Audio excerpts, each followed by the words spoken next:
to tell you, um,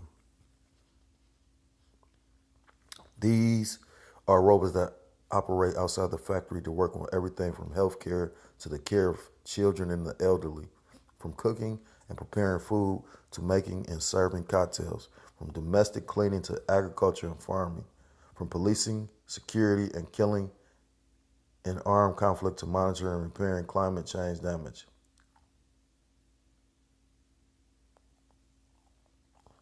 Oh, they said so. In actuality, they said that they already got. I mean, of course, I could know. I could see the healthcare.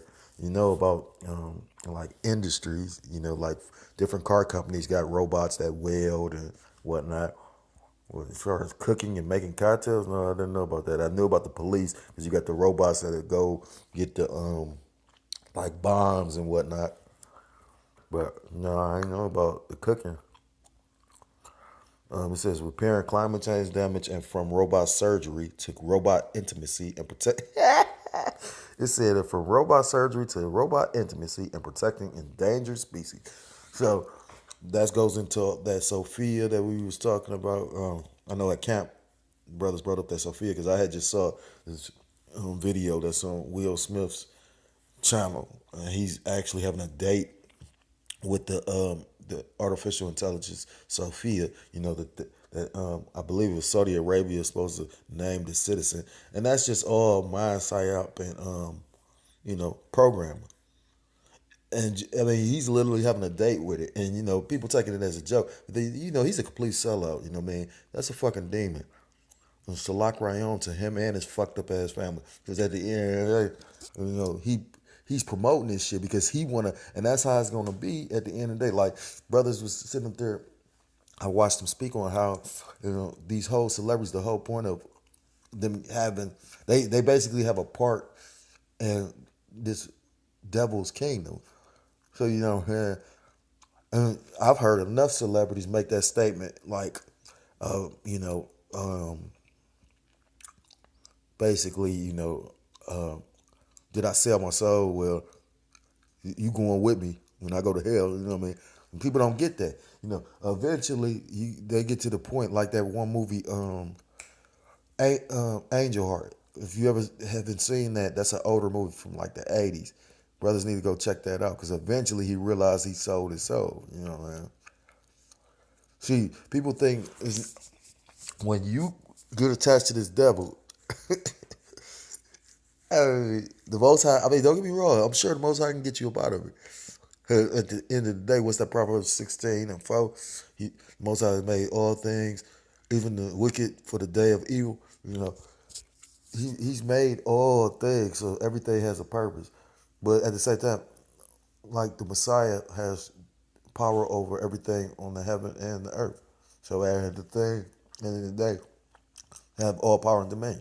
So I'm sure if he wants you, uh, but but I can account to this personal testimony, and I'm pretty sure all brothers will tell you that we weren't seeking for the Messiah. I wasn't seeking for this word. If anything, to be honest, I could actually admit, as a testimony, I know I could have been somewhere left field at that moment when I was presented a choice. That's when the Messiah actually showed me he was real. I've seen all kinds of shit growing up. You know what I mean? And at the end of the day, the scariest thing was dealing with these demons. I mean, I've seen what at one point in time was some wicked shit. Like what I realize is wicked now, I didn't think was wicked at that time when I was in the world. To show you how really lost we are, this whole society. Now, after having a better understanding of the scriptures and you know whatnot, and trying to live a certain kind of way with structure, order, laws, statutes, and commandments. You see, well, damn, everything is wicked. Like I didn't know selling drugs is wicked. At the end of the day, I always assumed that was the lesser of all evils. If you was gonna do something, what the white man considered breaking the law, I said, well, shit, drugs. You got a choice to choose to sell this or Salaki, you got a choice to buy this. You don't necessarily have to buy. But have you ever seen somebody really on drugs? You could tell that's a demon on them, man. Just like with the sex thing, like when you really got a spiritual eye, it's deep. You know what I mean? Like You ever seen a person that's on drugs and a sex nympho? Well, I mean, wow. Like, I mean, real talk. Like, shit, crazy. But not to digress, Salakia. Salakia. These are exciting times for the industry. The lure of massive new international markets is driving governments and corporations to view robotics as a powerful economic driver, and funding is starting to pour into developments. Many companies and startups are creating a multitude of new robot applications in what is becoming a highly competitive market that will drive innovation. Much of what happens next will depend on international regulation and on whether the engineers and the companies that develop and produce the robots take a more social, responsible approach. Pushing many, but not all, of the developments requires consumer trust. Without it, progress will be very much slower and investors will lose out. And now we get into it's a subsection that says self-driving technology, which is already being implemented. I mean, like, you might not see it on a day-to-day basis, but best believe, come on. I remember just what that was last year. They were showing. I think that was. I can't remember what country that was, but they were showing how they test running the self driving. Um, I think it was a bus or something. It was an issue with it. I remember them throwing it on the news, and then they never said nothing about it else again. Or I think it was Domino's with the self-driving car to deliver the pizza, and then I guess when the car pull up, you push in the code to get your pizza out. So it says Mojave Desert, one day in the Mojave Desert in Nevada in 2005, a Volkswagen, I can't pronounce this, Touareg car without a driver shimmered into the history books. Now that's 2005. Did you even hear about anything? Like I said, I just told you I remember hearing about it. I mean, of course, I read and try and watch, so I'm up on some things that some people aren't. But I mean, a lot of brothers is searching diligently, trying to complete a diligent search that, you know, spear breaking things out, or brothers just into certain things. It's all his information that brothers can bring out. But I remember that last year. I didn't have any idea about it in 2005, but in 2005 I was in the world heavy. You know what I mean? It says into the history book, scooping up a $2 million prize. It was the first vehicle to cross the finish line in the DARPA Grand Challenge, a 132-mile desert road race that took the car named Stanley 6 hours and 53 minutes and 8 seconds to complete. Now, those who are not familiar with the agency DARPA need to go check that out. I suggest, though, if you do go look them up, do it from like one of those terminals at the library where it's constantly open. Anybody can just jump on. Don't use your personal information because all that gets tracked. I knew it to the point I got like, fuck it. But, this is a hell of a system Esau got going. I mean, you got to remember, Esau tracks your library. He want to know what you're reading, all kind of shit. This was an extraordinary step forward in robotics. In the previous DARPA challenge a year earlier, the best distance any of the 15 competitors could achieve was 7.1 miles, 124.9 miles short of the finish. The winning team was quickly snapped up by Google, which began its famous Google self-driving car developments. Now, I never knew that. Wow, Google, that dude probably something. And like I said, if you ever do the history on Google, Google started in a garage. But it's motel all that. So Google got money in this self-driving car shit too. Well, now many companies are getting in on the act to compete in the new transportation market. There are already self-driving trucks carrying out daily deliveries of materials from mines in North Australia, and that's where it was with the bus that was having complications that they had on the. I believe it was Australia. But you gotta when you go into the hit. I mean, like go check it on Australia. Australia got a lot of a lot of people got that chip. It's a lot there.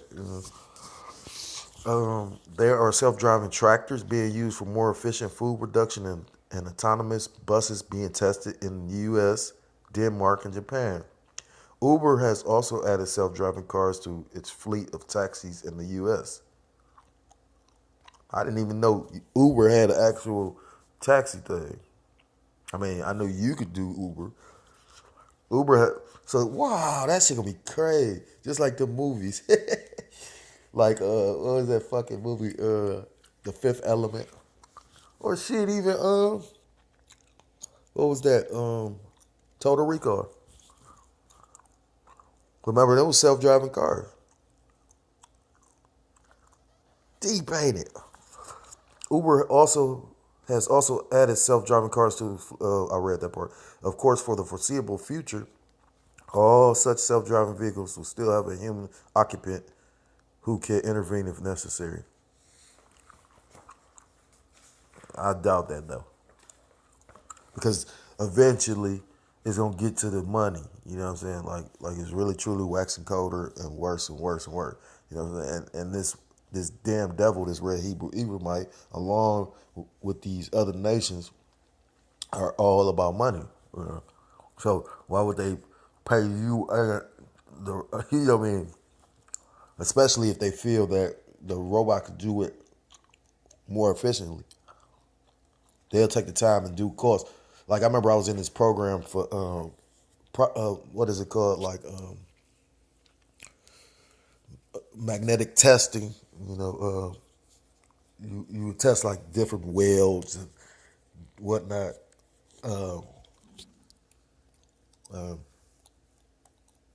and long story short, the guy that was teaching the class, he worked for Ford. So basically, if you ever seen that movie Fight Club, he was talking about he worked for a company, and basically, if it was an accident, you know, these $1 billion corporations, when it comes down, like for instance that issue with that plane crash, that Boeing, I forgot what airline, but it's recently in the news. They'll do a cost analysis. Like for instance, with some of these car companies that build a car and then come to find out there's a defect, they'll go ahead and maybe even know about the defect before they even put push them cars out to the market. But depending on how much, if it, like say for instance, it's an issue with the, like I had a Ford Taurus, and I think it was like a 2006, and like '08 I had a 2006, and that year Ford Taurus actually had an issue with the ABS, the anti-lock braking system. So they still went ahead and put them on market, because at the end of the day, they're taking the cost of how much money they'll get for selling them, as opposed to the accidents and the lawsuit. If the money, the profit is more than what they're going to get or charge for the accidents, they're not going to recall it. Because that recall is a total, like, I guess, you know, like they're going to lose a lot of money, because you put all that time and effort and money into actually producing and manufacturing this product. You know, so that's why you got shit like the Johnson and Johnson and that shit with Monsanto with that weed killer, you know, for years. Now this ain't no little bit of money. You know what I mean? Like, but for years they've been motherfucking. Take time to think about this. For years they've been selling that product. That shit is from at least a good 20. I think they said they made that shit like in the 70s. And that's another company brothers need to go check out, Monsanto, if you haven't. Because you show how it went from pesticides and chemicals and all these different things to now they're into food. Anyhow, I did a video on that months back, but long story short, now they got to do this payout and they paying people, but you got to remember they got 30 some, if not more, years of just making a profit off of that. So you in that this red Hebrew, Salaki, showing you that this red Hebrew Edomite is really the devil. I'm gonna stop there.